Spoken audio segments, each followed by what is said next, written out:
Xin chào các bác đã quay trở lại với kênh YouTube của mình. Sáng hôm nay là mùng 9 tháng 2 thì chính thức sau rất nhiều đồn đoán thì VinFast đã tung ra một cái chương trình miễn phí sạc 3 năm cho các chủ xe VinFast. Cụ thể ấy, là với khách hàng mua mới tính từ ngày mùng 10 tháng 2 trở đi thì sẽ được miễn phí sạc 3 năm đến tháng 2 năm 2029, và mỗi tháng ấy, thì sẽ được miễn phí tối đa 10 lần. Thì bản chất là miễn phí nhưng mà bị giới hạn bởi số lần là 10 lần. Còn đối với những khách hàng mà đã mua trước ngày mùng 10 tháng 2 ấy thì sẽ được sử dụng chính sách cũ. Chính sách cũ là sao? Miễn phí sạc không giới hạn đến 31 tháng 6 năm 2027.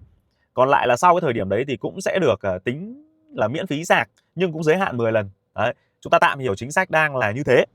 Và thực tế là không giống lúc đầu đồn đoán là mọi người đều được đăng lên, nghe được rất nhiều tin đồn liên quan đến việc là sẽ miễn phí sạc đến 31 tháng 12 năm 2028. Thì ai cũng sẽ tưởng là được miễn phí sạc 100% và không giới hạn. Có lẽ hãng đã lắng nghe và sau đó chỉnh sửa lại, điều chỉnh lại để cho phù hợp hơn. Vậy thì tại sao khi VinFast đang là top 1, đang là ông vua doanh số của thị trường Việt Nam và chính sách hiện tại ấy, vẫn đang được miễn phí sạc đến giữa năm 2027, còn 1 năm rưỡi nữa, khoảng 1 năm rưỡi nữa. Vậy tại sao mà VinFast lại vội vàng tung ra một chính sách mới như thế, mà không để đến sang năm 2027 mới tung chính sách mà lại tung vội vã như thế và tung sớm như thế? Vậy mưu tính thực sự đằng sau của VinFast là gì? Chúng ta thường nghe một câu nói rất là kinh điển, đó là trên đời này thứ miễn phí ấy chỉ có nước mưa và cước chim thôi. Còn đây là góc nhìn cá nhân của mình đằng sau cái câu chuyện là tại sao VinFast lại tung ra những cái chính sách này. Thực tế thì năm 2025 thì các hãng xe xăng đối thủ của VinFast họ vẫn phát triển rất tốt.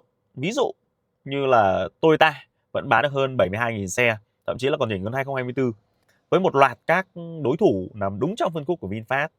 Ví dụ như Yaris Cross, Corolla Cross, Innova Cross, hay là thậm chí đến năm 2026 này thì có một cái thông tin là Vios Hybrid sẽ ra mắt. Rõ ràng là hãng xe xăng họ cũng đang hybrid hóa sản phẩm để cạnh tranh trực tiếp với lại sản phẩm của VinFast, bằng việc là mình nghĩ ấy, với những cái con hybrid như thế thì cái mức nhiên liệu, ví dụ như Vios thôi, thì mức nhiên liệu nó có thể rơi xuống câu chuyện là loanh quanh khoảng trên dưới 4 lít trên 100 cây, là một mức hấp dẫn đối với lại tệp khách hàng. Cộng thêm với lại cái câu chuyện là niềm tin và giá trị cốt lõi của Toyota đã ăn sâu vào tiềm thức của người Việt rồi, thì rõ ràng đây là một đối thủ rất khủng khiếp và đối trọng trực tiếp với VF5 và VF6. Vậy nên ấy, VinFast phải tiên hạ thủ vi cường, đó là ra tay trước. Ông ra mắt xe tiết kiệm nhiên liệu đúng không? Tôi miễn phí sạc luôn. Với những cái khách hàng cá nhân nào ấy một tháng họ chỉ loanh quanh khoảng 1.500 cây cho đến dưới 5.000 km thì hoàn toàn VinFast họ giải quyết được vấn đề đấy với mức chi tiêu nhiên liệu gần như là không đồng. Rõ ràng ấy, với cái chính sách là miễn phí sạc 3 năm này thì khiến rất nhiều khách hàng phải đắn đo hoặc là thậm chí quay xe lựa chọn VinFast. Điều này tác động trực tiếp làm doanh số của xe xăng trong năm 2026 này có thể sẽ bị ảnh hưởng nhiều. Và theo nhận định của mình ấy, có lẽ một số dòng xe xăng ấy hoặc là một số dòng xe điện có thể sẽ bị khai tử khỏi thị trường Việt Nam. Ví dụ như Wuling, Kia Morning, hay là có thể là i10, Hyundai i10, thậm chí là một số dòng xe chạy dịch vụ. Khi những con hàng như VF3, VF5, VF6 hay Limo Green sẽ chiếm lĩnh cái phân khúc thị trường này. Nguyên do của việc này đến từ yếu tố đó là tệp khách hàng. Phân khúc khách hàng chính ấy, của VinFast hiện tại vẫn là nhóm từ 300 cho đến 800 triệu. Rõ ràng đây là một phân khúc phổ thông. Và tệp khách hàng phổ thông này họ đang gặp rất nhiều vấn đề. Đó là lạm phát, đó là khó khăn trong việc kinh doanh, đó là giá nhu yếu phẩm hay những cái vật dụng tiêu dùng nó đang tăng giá từng ngày. Họ rõ ràng rất có nhu cầu sở hữu một chiếc xe để đi gia đình.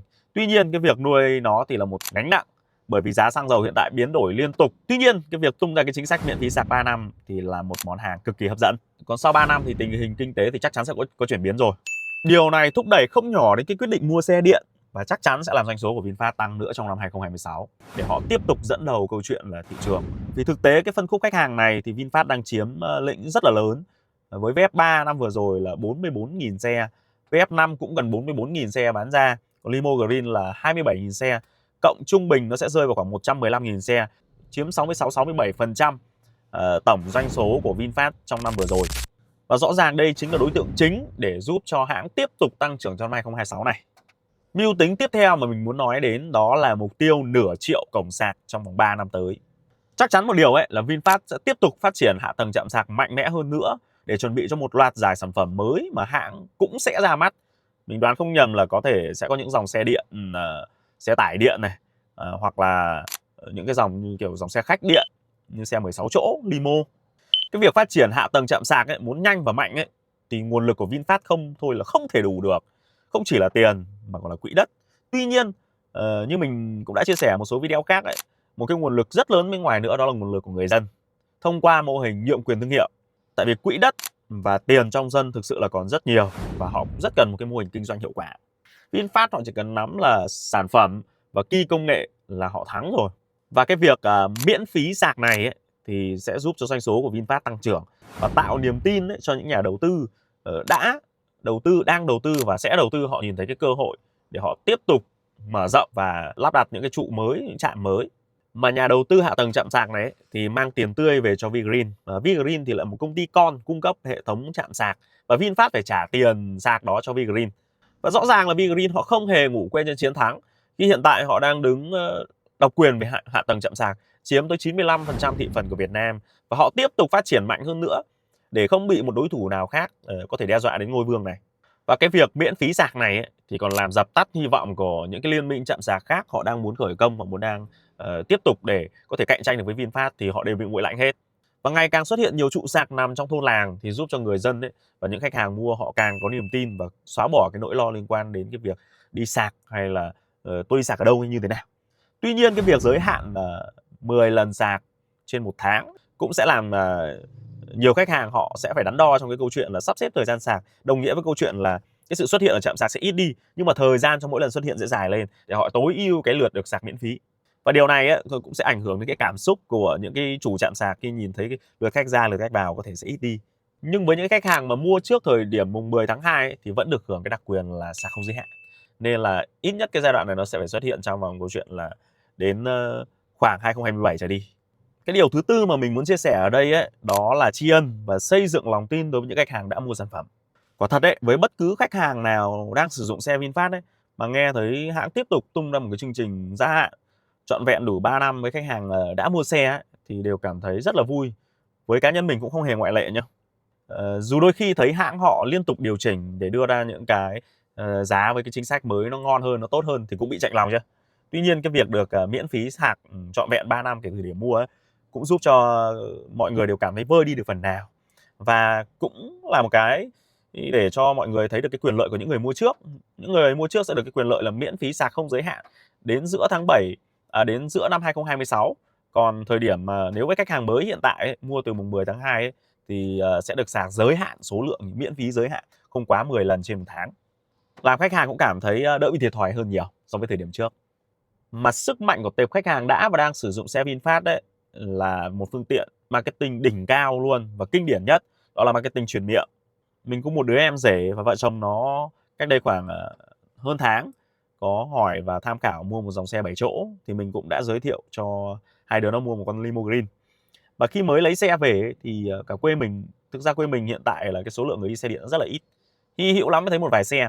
Và với cái câu chuyện đấy nó lại là câu chuyện bàn tán của thiên hạ. Mọi người thì đều nói là gần 700 triệu mà đi mua xe của VinFast thì thành giả người, thành hâm. Và là những người sở hữu ấy, khi mà họ nghe được những cái câu chuyện đấy họ rõ ràng họ cũng không thấy vui. Nhưng mà khi hãng ấy, tiếp tục ra cái câu chuyện là gia hạn sạc này thì họ có cái phương tiện để họ nói chuyện lại với những người kia là xe của tôi ấy, lại được gia hạn thành 3 năm. Thì rõ ràng lúc này cái câu chuyện mà những người trong làng bảo mua xe VinFast là điên ấy, nó sẽ bị hạn chế đi rất là nhiều. Tại vì dần dần họ sẽ nhìn vào đứa em của mình, nó đi nó vận hành ok, nó được miễn sạc ok, nó chẳng mất đồng tiền sạc nào. Thì câu chuyện là nó đi cá nhân, nó đi hàng ngày thôi, nó cũng đi không quá nhiều. Thứ hai là nó vẫn được miễn phí sạc không giới hạn đến giữa năm 2027. Và thực sự ấy, cái câu chuyện về niềm tin sản phẩm với một cái dòng sản phẩm mà nó như ô tô ấy, nó là một câu chuyện không phải ngày một ngày hai được. Nó cần cả một quãng thời gian 3 năm, 5 năm, thậm chí 10 năm, thậm chí 20 năm. Toyota họ phải làm một thời gian rất dài như thế để họ chứng minh điều đấy.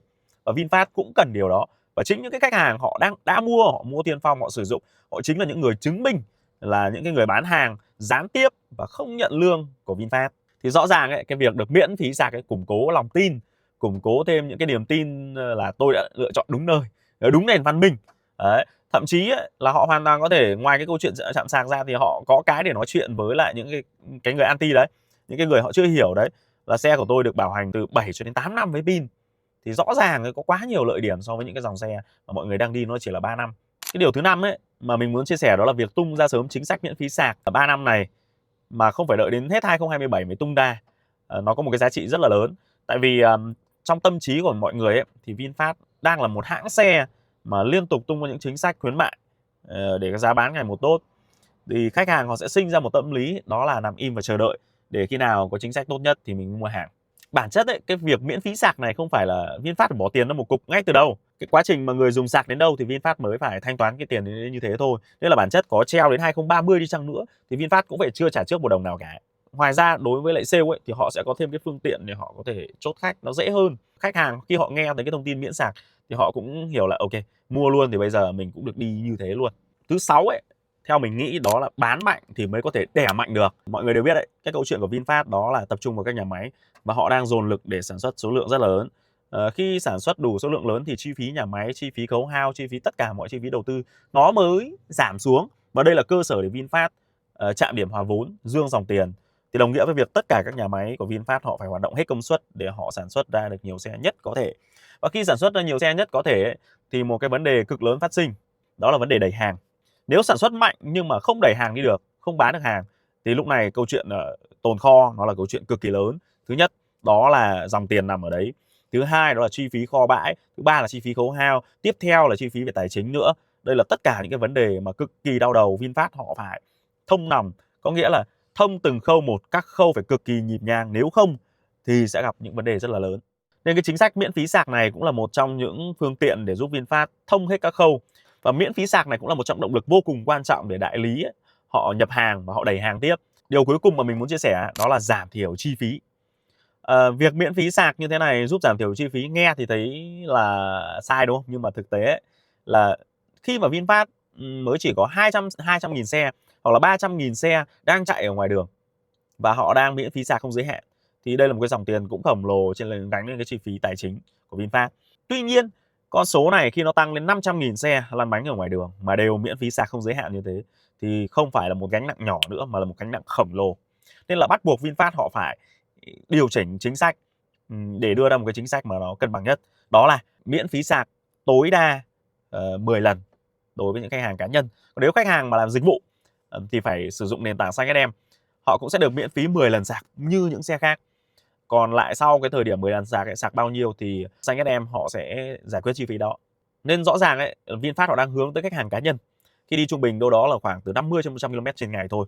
Còn nếu mà thực sự mà muốn làm dịch vụ thì bắt buộc mọi người phải vào xanh SM để được những cái quyền lợi tốt nhất có thể. Đây cũng là một chiến lược mà giúp xanh họ thâu tóm các tài xế. Tóm lại ấy, đối với mình thì chính sách này đúng là có cung cấp thêm nhiều quyền lợi, nhưng nó cũng làm phát sinh một số vấn đề.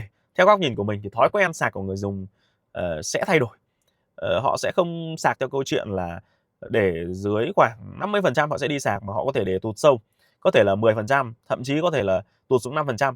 Thì điều này vô tình nó sẽ làm nó sẽ ảnh hưởng đến một cái câu chuyện đường dài. Đó là ảnh hưởng đến tuổi thọ của pin. Mọi người đều biết đấy, thường nếu mà muốn xe ngon và bền nhất cho khối pin thì khi xuống đến khoảng 20%, thậm chí là 30% thì chúng ta nên đi sạc lại.